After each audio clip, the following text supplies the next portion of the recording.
ஒருவர் ரேவதி நட்சத்திரத்தில் பிறந்து அவருடைய அந்த ராசியில செவ்வாய் இருந்தாலும், அந்த ராசியை செவ்வாய் பார்த்தாலும், அவருக்கு ஒரு மிதுன லக்னமாய் அமைந்தாலும் அவர்கள் வஞ்சக எண்ணங்கள் உடையவர்களாக இருப்பார்கள்.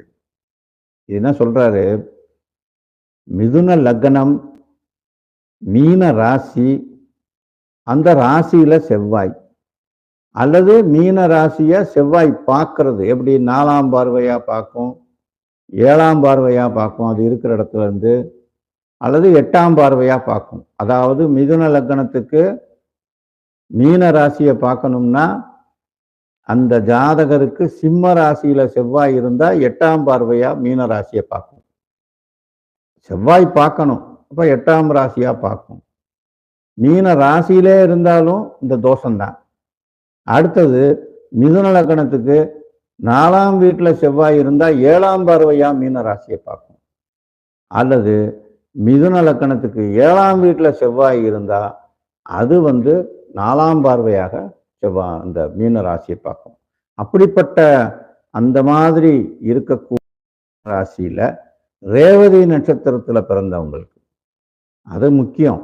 மீன ராசியில பிறந்திருந்தா மட்டும் இல்லை, அவங்க ரேவதி நட்சத்திரமா இருந்தா இந்த மாதிரி இருந்துச்சுன்னா தான் அவங்கள பலர அனுபவத்துல இவங்க சர்ச் பண்ணும்போது ஏதோ ஒரு சிலருக்கு அந்த மாதிரி இருக்க ரெக்கார்டு பண்றாங்க. அப்ப அவங்களுக்கு வஞ்சக எண்ணங்கள் உடையவர்களாக இருப்பார்களாம். ஆனா உத்தமர்களை போல நடிப்பார்கள், அதாவது அந்த மாதிரி காட்டிக்கிடுவாங்க தன்னை. ஆனா இசை ஞானம் இருக்குமா அவங்களுக்கு, குரல் வளம் உடையவர்களாக இருப்பாங்க. ரேவதி நட்சத்திரத்துல பிறந்தவங்க நல்லா பாடுவாங்க, நல்ல குரல் வளம் இருக்கும் அவங்களுக்கு. அதே மாதிரி மொழி புலமையும் இருக்குமா. காரணம் புதனுடைய நட்சத்திரம் இல்லையா, அதனால நல்ல புத்திசாலித்தனமா பல மொழிகளை கற்று பேசக்கூடிய ஒரு இது இருக்கும். ரெண்டாவது, அந்த ரேவதி நட்சத்திரம் சும்மா சாதாரண நட்சத்திரம்னு நினைக்காதீங்க. சனீஸ்வரனுடைய ஜென்ம நட்சத்திரம் ரேவதி. அதனால அப்ப அவர் ஈஸ்வரன் எப்பேற்பட்டவரோ அந்த மாதிரி ஒரு பெரிய உயர்ந்த தன்மை. ஈஸ்வர பட்டம்னா சும்மாவா இருக்கு, ஈஸ்வரன்னா கடவுள் தான்.